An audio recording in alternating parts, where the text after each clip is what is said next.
Esteemed Comrade Chairman of the Examination Board, the prime crew of the Soyuz TMA-16 vehicle is ready for the final exams.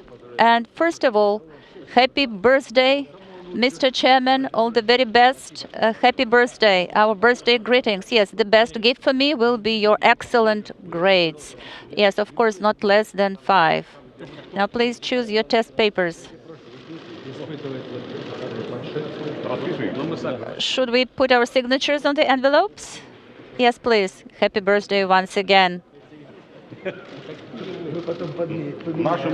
You know, our crew is your favorite, correct? So the best grades for us, please. I am sure that you will do great during your exams. Thank you so much. Okay, so half of the grade will be a bonus in honor of my birthday, in honor of the chairman of the examination board birthday. Okay, thank you. I will keep the envelopes as a memento with your signatures. Gennady Ivanovich, could you please join hands?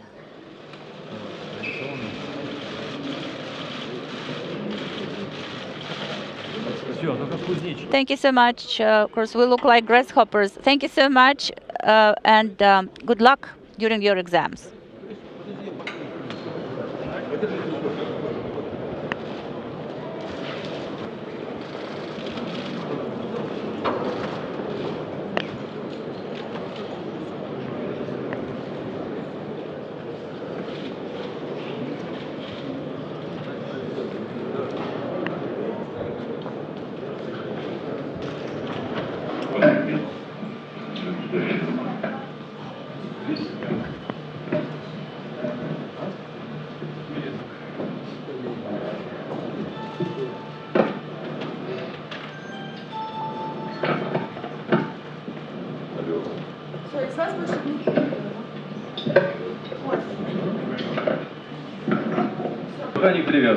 We are not strapped in yet. Of course, I will have to reconfigure the cameras. Now I'm removing the plug and putting it into a pocket here.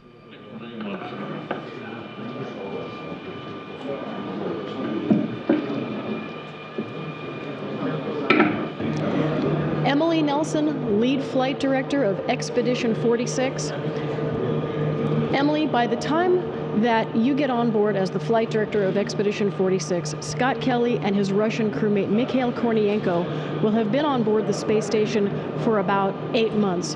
What are some of the key tasks and activities and research they expect to have done during that time?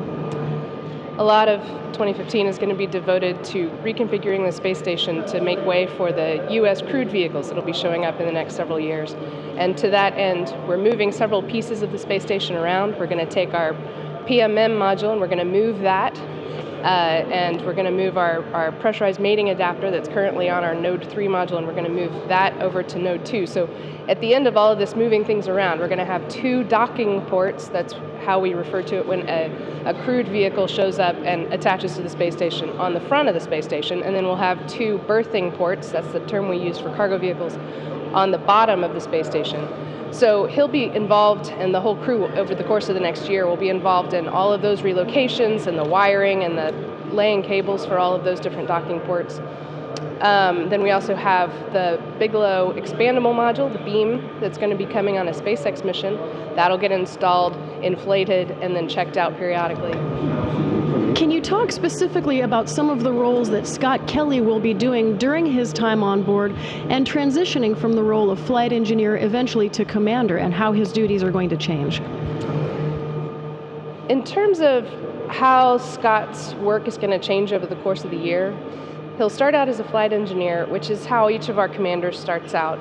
It's kind of part of our handover process, so that they have a chance to get acclimated, get used to the work, and then over the course of time, we'll see a number of commanders, and he'll ultimately become commander before he leaves, so that he then is responsible for the crew's response in emergency scenarios, generally keeping the crew together in their day-to-day work, and overseeing any kind of, not really issues, but any questions that the crew needs to work together. He'll be pulling the team together and working with us on the ground to make sure that both teams are in sync. You had mentioned that part of the work that Scott and his crew will be doing on board is preparing the International Space Station for the arrival of the international docking adapters. Can you talk about any spacewalks that are planned and Scott's role in those? Absolutely. We'll have a series of spacewalks associated with each docking adapter. The docking adapters will arrive on SpaceX vehicles. We're working now to determine whether we have to install them while SpaceX is docked, which is a bit of a challenge time-wise because SpaceX brings so many things to us in terms of research and cargo.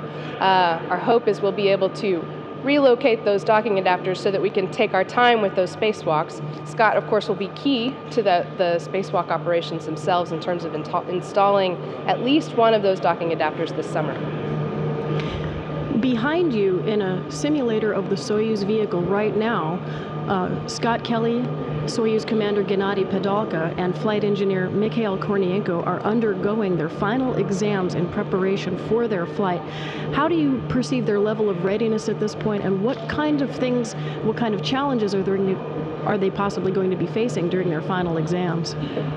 This is an incredibly talented crew and a really pretty senior one. Gennady, of course, is I think at this point has the third most hours of any person in space. So they're in very good hands with Gennady as their Soyuz commander. Today's sim promises to be challenging. I think ultimately it will have been a good workout for them in terms of they'll finish the day feeling accomplished. You don't want too easy of a test because then it doesn't feel as good for these guys. So I think today will be just challenging enough for them to feel good at the end of the day, but they're more than capable of handling what's coming at them today.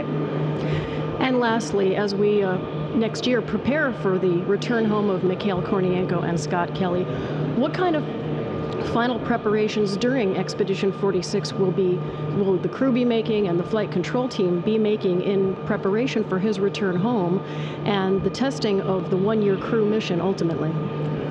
You know, we always have a challenge at the end of any crew's time on board, fitting in all of the science that they need to do before they come home, especially the human factors and the medical science that we do on board. Whether it's taking samples or doing last-minute tests and managing to get all of that scheduled before return. An additional challenge for these guys is going to be that they're basically living in their office for an entire year. And so keeping morale up, they're consummate professionals, they're going to do their job well from beginning to end, but just making it a good environment to both live and work in for the entirety of a year. Those last 4 months, that's going to be one of our challenges, is making sure that we keep it upbeat and fun, really. I mean, you want to have fun while you're working, and so we want to make sure that we maintain that all the way to the end.